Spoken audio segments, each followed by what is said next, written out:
Class 7 के physics में हम लोग पढ़ेंगे चैप्टर 15 में रैन, थंडर एंड लाइटनिंग। ठीक है, बारिश, थंडर और लाइटनिंग, प्रकाश क्या होता है। लेक्चर 1 में सबसे पहले पढ़ेंगे एटमॉस्फेयर। एटमॉस्फेयर होता क्या है, उसके बाद पढ़ेंगे एटमॉस्फेरिक प्रेशर, फिर पढ़ेंगे प्रेशर। अब देखते हैं कि एटमॉस्फेयर क्या होता है। तो कह रहा है कि the layer of the air of the earth, earth के ऊपर एक लेयर है, हवा का एक लेयर है जिसको हम लोग बोलते हैं एयर, एटमॉस्फेयर। मतलब कि धरती के ऊपर, अर्थ के ऊपर एक सराउंडेड जो हवा का लेयर है उसी को हम लोग कहते हैं एटमॉस्फेयर। अब कहते हैं एटमॉस्फेरिक प्रेशर क्या है। तो इस लेयर हवा, ये जो हवा है, इससे जो दबाव होता है, जो एक फोर्स ऑफ अट्रैक्शन क्रिएट किया जाता है, इसी दबाव को हम लोग बोलते हैं एटमॉस्फेरिक प्रेशर, चूंकि ये एटमॉस्फेयर के द्वारा किया जाता है। इसी को लिखेंगे हम लोग कि the atmosphere exert a pressure called atmospheric pressure. Atmosphere एक प्रेशर एक्सर्ट करता है, उसी को हम लोग बोलेंगे atmospheric pressure, due to weight of air content in it.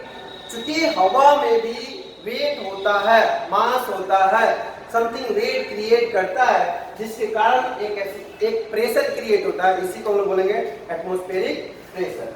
अगला pressure, so the continuous physical force exerted on object something in contact with it is called pressure। कह रहा है कि फिजिकल फोर्स जो हम लोग के ऊपर लगता है, ठीक है, हम लोग ऊपर जो फिजिकल फोर्स लगता है उसी फिजिकल फोर्स को हम लोग कहते हैं प्रेशर। मतलब कि दबाव, धक्का जो आपको बहुत कम महसूस होता है। ठीक है, अगर हवा के द्वारा दबाव आपको लग जाए बहुत तेजी से तो आपको लग जाएगा कि हाँ दबाव लगा, लेकिन यहाँ बहुत क्रिटिकल, बहुत कम प्रेशर लगता है और वो चारों तरफ से इक्विलिब्रियम पोजीशन में होता है, इसलिए आपको पता नहीं चलता कि वो क्या प्रेशर लगता है। क्लियर? ठीक है, देखिए अगला टॉपिक देखिए। अगला टॉपिक है air expand on heating. Expand, heating के बाद हवा कैसे फैलता है। तो when air is heated its volume increase, जब हवा हीट करेगा तो वॉल्यूम इंक्रीज करेगा, its occupy bigger space, we say that air expand on heating. तो हम लोग कह सकते हैं कि हवा एक्सपेंड कर रहा है। मान लीजिए एक कंटेनर आप ले लीजिए, ठीक है, एक कंटेनर को जब आप गर्म करोगे, हीटिंग दोगे, तो धीरे धीरे जो हवा डाउनवर्ड की तरफ है, अपवर्ड की तरफ भरना शुरू होगा, तो वॉल्यूम इंक्रीज करेगा। या फिर ऐसे को जब घर चारों तरफ से क्लोज करते हो तो थोड़ी देर के बाद वो गर्म हो जाता है, ठीक है, तो गर्म हो जाता है तो हवा अपवार्ड की तरफ, गर्म हवा हल्की होती है तो अपवार्ड की तरफ भागता है, ठीक है, और फिर ठंडी हवा भारी होती है वो डाउनवर्ड की तरफ भागता है। तो इस तरह से हम कह सकते हैं कि हवा जो होता है गर्म होने के बाद एक्सपेंड करता है अपवार्ड की तरफ। हाउ विंड इज प्रोड्यूस, हवा कैसे प्रोड्यूस होता है, विंड कैसे प्रोड्यूस होता है। तो wind is a movement of the air, wind जो होता है हवा का मूवमेंट होता है, which depends on difference in air pressure, जो हवा के डिफरेंट प्रेशर पे डिपेंड करता है। ये दो रीजन पे डिपेंड करता है। पहला, air moves from the region of higher to lower, हवा हायर से लोअर में होता है। और दूसरा, due to sun heating on the earth in different region, और सन हीट होता है डिफरेंट रीजन में, इस पे भी डिपेंड करता है। अब पहला रीजन देख लेते हैं कि movement of low high air pressure to low air, high air से लो एयर की तरफ। वही बताया कि हाई से लो की तरफ रीजन होता है। तो जैसे जैसे हवा गर्म होता है वो भागता है अपवार्ड की तरफ, लो रीजन की तरफ भागता है, क्योंकि गर्म हवा हल्की होती है। दूसरा, जब सन फिर हीट करेगा किसी एरिया को, किसी पर्टिकुलर एरिया को हीट करेगा, तो वहां भी जो हवा होगा वो गर्म होगा और हल्का होकर भागेगा। कोई प्रॉब्लम? ठीक है, अगला टॉपिक देखते हैं।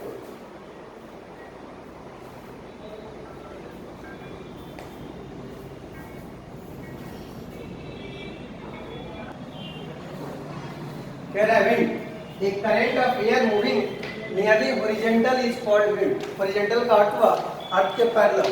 अगर अर्थ के पैरेलल, ठीक है, हवा मूव कर रहा है, करंट मतलब तेजी से मूव करेगा, उसको हम लोग बोलेंगे विंड। दूसरा, स्टॉर्म, ए पीरियड ऑफ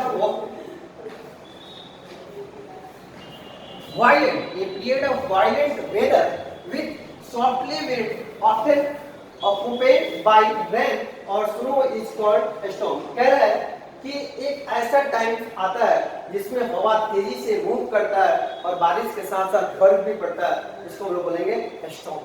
ठीक है, it is also known as तूफान इन हिंदी। हिंदी में इसको बोलते हैं तूफान। तूफान आया जिसमें बारिश भी होती है, पत्थर भी पड़ते हैं, बर्फ भी गिरता है। ठीक है, बहुत तेजी से ये सब होता है।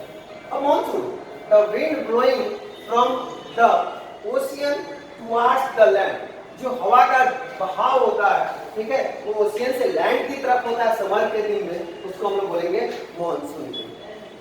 ठीक है, मतलब कि ओशियन से हवा की, धरती के, अर्थ की तरफ, लैंड की तरफ, that is called monsoon wind. ठीक है, अब अगला टॉपिक देखते हैं।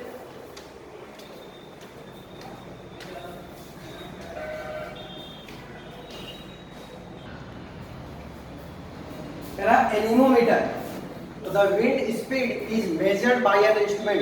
विंड स्पीड जिस इंस्ट्रूमेंट से मेजर करेंगे उस इंस्ट्रूमेंट का नाम होगा एनीमोमीटर। राइट। दूसरा विंड वैन, कह रहा था direction of wind at a place is found. अगर किसी प्लेस पे विंड के डायरेक्शन को फाइंड आउट करना हो तो जिस इंस्ट्रूमेंट से आप फाइंड आउट करोगे डायरेक्शन विंड का, उसको बोलेंगे विंड वैन।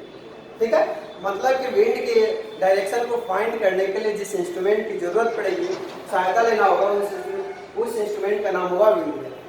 अगला लाइटनिंग, जब आप कोई दो हार्ड ऑब्जेक्ट टकराते हो आपस में तो एक लाइटनिंग क्रिएट होता है। ठीक है, the natural flow of high voltage electricity with in cloud, cloud में एक हाई वोल्टेज इलेक्ट्रिसिटी क्रिएट होता है which appear as bright flash of a light in a sky, जो ब्राइट फ्लैश के साथ होता है इसको हम लोग बोलेंगे लाइट। क्लियर, देखिए natural flow of high voltage electricity with an cloud which appear as a bright flash of light in a sky, जो स्काई में हाई वोल्टेज इलेक्ट्रिसिटी क्रिएट होगा जिससे फ्लैश क्रिएट होता है, फ्लैश मिलता है, उसको हम लोग बोलेंगे लाइटनिंग। ठीक है, तो फिर अगले क्लास में लोग सेकेंड लेक्चर में आते हैं अगले टॉपिक के साथ।